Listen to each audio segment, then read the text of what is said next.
What are property qualifications? Property qualifications are restrictions on voting rights that limit suffrage to people who own property. Such restrictions were widely used in many nations around the world until the 1800s, when a number of Western democracies began striking down limits on voting rights. Certain populations continued to be barred from voting until the early 20th century. Today, most nations around the world offer universal suffrage to all citizens over a certain age, with some exceptions. Some bar felons and people with severe intellectual disabilities from voting.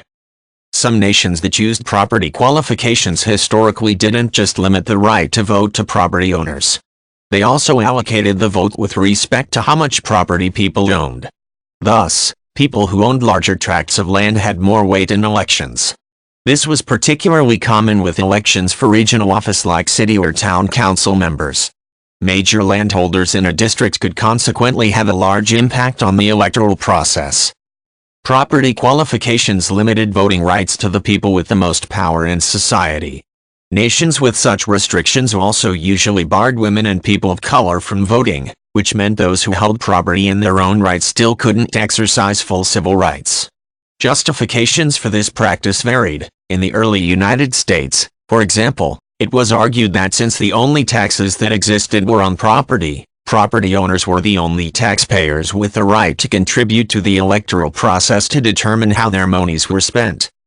Changes in social and cultural views about voting in the 19th century led to a gradual loosening of restrictions on voting rights. Property qualifications were some of the first restrictions to be removed in many democracies.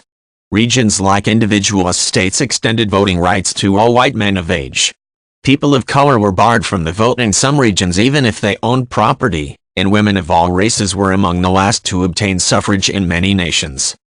National laws concerning elections may specifically bar the use of property qualifications to ensure that individual jurisdictions cannot limit voting rights in this way.